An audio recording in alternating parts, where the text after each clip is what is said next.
468-1468. 8h30 minutes en ce début de l'année 2011. Il va de soi. Nous avons en studio avec nous le directeur de la Chambre de commerce de la MRC de Rivière-du-Loup, Ghislain Simard. Salut, j'allais dire, dans le fond, c'est vrai.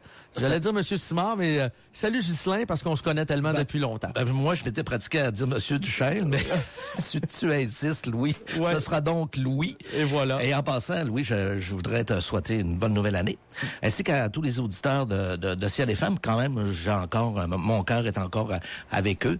J'en profite d'ailleurs pour saluer tous les gens du Témiscouata, parce que je travaillais dans ce secteur-là. Et j'ai pas eu l'occasion d'y retourner. Alors, aux gens du Témiscouata, à mes clients en particulier, je vous souhaite, mes ex-clients, c'est-à-dire, parce que maintenant, ils appartiennent à quelqu'un d'autre.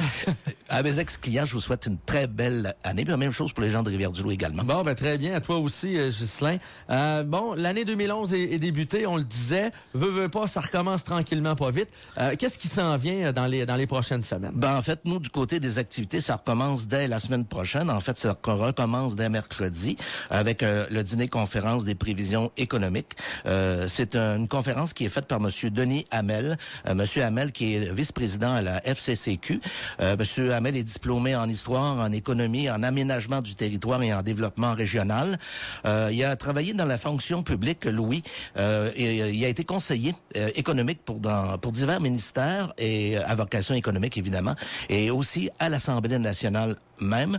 Il est, juste avant d'être vice-président à la FCCQ, il a été également directeur des relations gouvernementales de HEC Montréal. Donc, ça va sûrement être un conférencier très intéressant. Il va nous parler de ce qu'on prévoit pour l'année qui vient. On sait que 2010, ça n'a pas été aussi intéressant qu'on l'espérait. On voit que la reprise est un petit peu plus lente à venir. D'ailleurs, Monsieur Bruno Gagnon, notre président, en a parlé ici en ondes. Alors, on espère que 2011 va finalement être le grand redécollage qu'on espère. Et c'est ce dont va nous parler Monsieur Denis Hamel. Donc, c'est mercredi, le 12 janvier qui vient. Ça va être à l'Hôtel Universel. C'est un dîner-conférence, donc 11h45. Et moi, j'invite les gens qui sont intéressés à nous appeler pour réserver le plus tôt possible, parce que c'est un petit peu difficile quand les réservations arrivent en dernière minute de gérer la salle, tout ça. Alors, vous nous appelez, vous pouvez aller sur le site Internet, il y a une fiche d'inscription, ou vous nous appelez carrément à la chambre 862-5243, 88-862-5243, et on va prendre vos inscriptions. Vous avez en principe jusqu'à mardi 16h. 16h, c'est bien ça. Quand même populaire et assez couru, ces dîners-conférences. Apprécié, je dirais, des gens. On peut dire que depuis le début de l'année, on a eu plusieurs activités. Effectivement, on a eu des bons résultats. Mais il faut travailler fort pour dire aux gens, oubliez-nous pas. Surtout là, en début d'année, là, c'est plus difficile. Hein? C'est normal. Reprendre le collier, on s'est reposé. On n'a pas encore digéré la tourtière. Alors, j'ai essayé de faire un menu le plus léger possible. C'est pas une salade, par exemple, ayez pas peur. Là. Mais c'est un menu léger. Alors, pour pouvoir... faut se relancer. Et pour nous, c'est mercredi prochain. On y va. On parle des prévisions économiques et c'est reparti. Mais il y a d'autres choses qui vont suivre. Tu parlais des différentes activités. Il y a des activités de financement également. Là. Non, pas d'activités de financement. C'est plutôt des... Ah, OK. Donc, l'automatique. Tu veux parler, toi, de l'automatique. Ça, c'est autre chose. Je vais en parler tout de suite après, si ça te fait rien. On a d'autres activités des conférences. On a jeudi, le 3 février, c'est un dîner sur l'énergie, l'efficacité énergétique. Ça va être intéressant. On va avoir mardi, le 19 avril, un dîner-conférence avec M. Brière, qui est le recteur de l'Université Laval. Ça, c'est M. Brière était censé venir à l'automne, mais il a dû se désister à la suite d'un décès dans sa famille. Mercredi, le 13 avril, c'est le 5 à 7 des sucres. Et en mars et en avril, on va avoir aussi des déjeuners qui vont porter sur le Web 2. Il va y avoir aussi des choses sur le parc maritime. Puis il y a plein d'autres choses aussi qui sont en préparation, mais dont je peux pas parler maintenant parce que c'est pas ficelé, mais ça va parler d'économie beaucoup, tu t'en doutes bien. Et aussi, ne pas oublier, plus proche de nous, mercredi, le 23 mars, il va y avoir un dîner-conférence sur la relève entrepreneuriale. On sait qu'au Québec, c'est un problème important, c'est-à-dire c'est un phénomène important. On s'attend en fait, il y a des études qui révèlent qu'actuellement, il y a plus de 50% des entrepreneurs qui souhaitent prendre leur retraite d'ici 5 à 10 ans, mais qu'il y a 70% des entreprises qui n'ont pas de plan pour préparer la relève. Alors, c'est quand même important. Et on dit même aussi qu'il y a même 30%, il y a à peine 30% des entreprises qui se lancent dans un processus de relève qui réussissent le processus. Alors, vous comprenez que la PME au Québec, là, c'est drôlement important. Alors, il faut s'assurer que ces relèves ici, en région, là, je sais pas si tu t'en rends compte, oui, mais les entreprises familiales, propriété familiale, il y en a beaucoup. Il y en a déjà qui sont en processus de relève. Ouais. Il y en a d'autres pour qui ça s'en vient. Il y en a d'autres pour qui c'est déjà fait. Alors, c'est un sujet qui est, comme on dit, entre guillemets, hot et intéressant. Et ça va sûrement être intéressant. Ben oui, surtout que les statistiques sont basses, 30% des entreprises qui réussissent. Moi, je pense qu'ici, ça va mieux, mais quand même, il faut s'en préoccuper. Il y a d'autres choses aussi. Tu sais qu'on a aussi le comité des travailleurs autonomes qui est très actif. C'est un comité très dynamique. Ouais. Et eux aussi ont des activités. Il y en a une qui vient tout de suite le 21 janvier. Vous allez voir que c'est très d'actualité. Ça s'appelle « Mieux gérer ses finances et préparer sa déclaration de revenus ». Vous comprenez ce que je veux dire? Ça devrait être assez intéressant. C'est donné par M. Donald Savard de Chabot, Grande Thornton. Il y en a d'autres aussi. En tout cas, vous allez sur le site Internet, c'est tout écrit. 16 février, 18 mars, 13 avril, 18 mai. Et c'est intéressant, même si les travailleurs autonomes, il faut que vous compreniez une chose, ce n'est pas une secte. Hein? Alors, c'est ouvert quand même à tout le monde. On peut aller faire un tour si le sujet vous intéresse. Et allez sur le site Internet, vous avez tous les détails. Et je vous dis, c'est une gang très, très dynamique. Les dossiers et les sujets qu'ils apportent, c'est toujours intéressant. La gestion du stress avec Sandra Belzile. Je ne sais pas si vous la connaissez. Ben oui. Bon, alors, je vous jure que ça va être sûrement un dossier très intéressant. Moi, je vous invite à aller faire un tour. Il y en a plein comme ça. Organisation de l'espace de travail. Hein? Ah, c'est très important. C'est ce que je veux dire. Ouais. Moi, je pense que je vais aller faire un tour. Oui. Là, on se comprend. Moi aussi. Toi aussi, tu vois. Alors, c'est tous des dossiers comme ça, mais je pense que c'est très intéressant d'aller jeter un coup d'œil. Oui. Non, c'est vrai, très intéressant. C'est soit des déjeuners ou des dîners.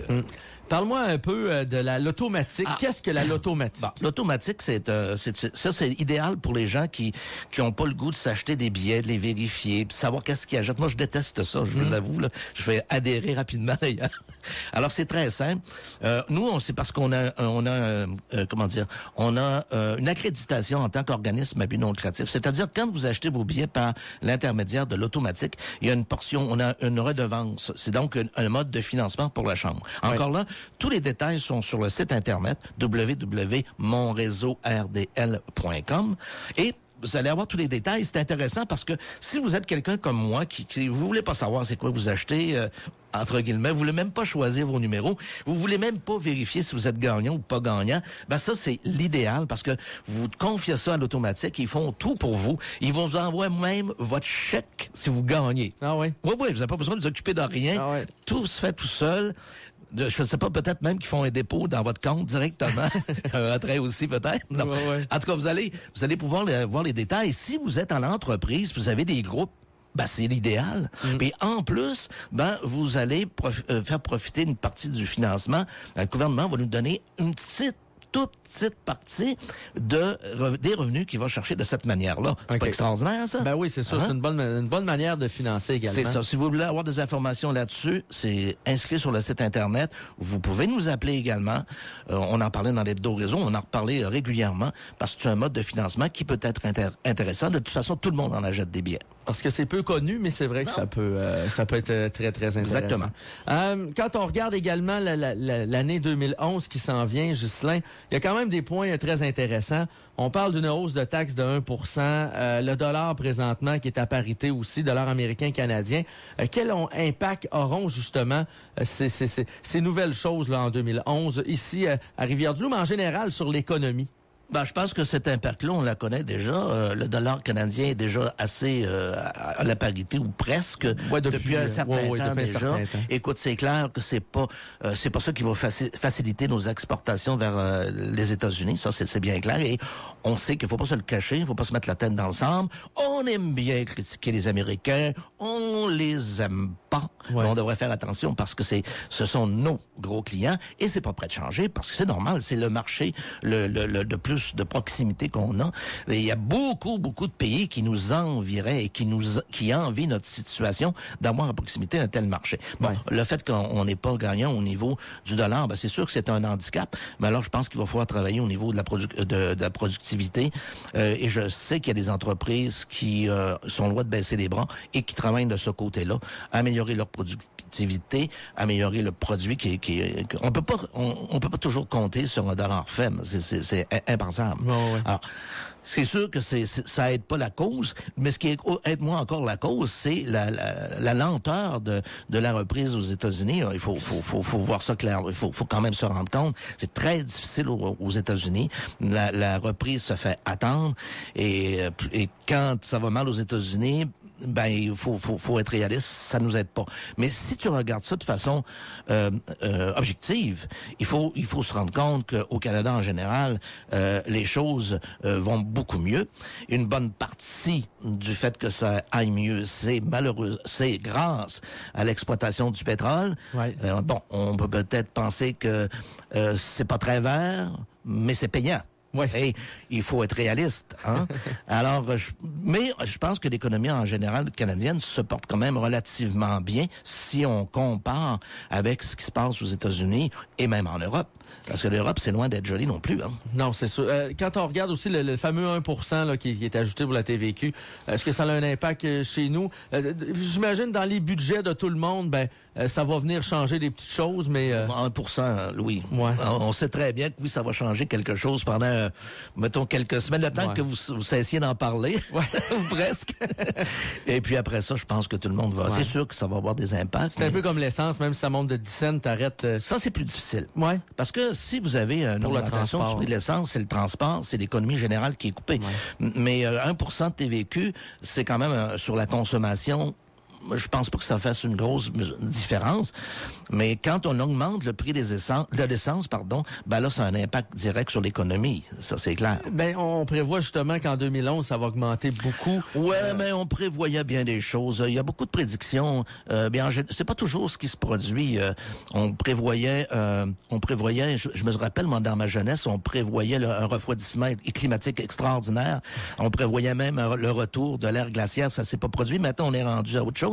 On prévoyait également une civilisation des loisirs. Toi, t'as pas connu ça. Non. Mais moi, en principe, là, au moment où on se parle, on devrait même plus travailler. Même que Liberté 55, je devrais être à ma retraite.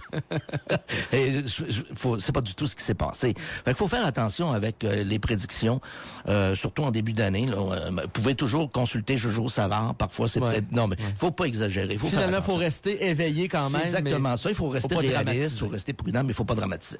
Ghislain, un gros merci. Et je te souhaite une belle année 2011. Je vous en souhaite autant, M. Duchesne. Dans quelques instants, Éric Duhem. Le commentaire, une présentation du Moulin. Il n'y en aura pas de publicité, il n'y en aura pas de commercial. Pourquoi?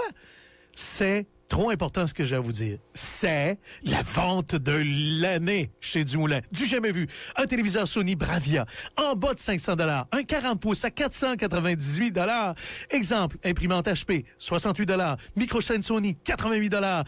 Il y a tellement de rabais que j'ai pas le temps de vous en parler maintenant. Déplacez-vous chez Dumoulin. C'est la vente de l'année. Profitez-en. Dumoulin, coin La Fontaine, Hôtel de Ville. Éric Duhem est avec nous. C'est lui qui remplace Jean Lapierre cette semaine. Et les urgences débordent. Et oui, les urgences débordent. Comme à tous les mois de janvier, semble-t-il que c'est normal. Mais c'est pire, on dirait, cette année.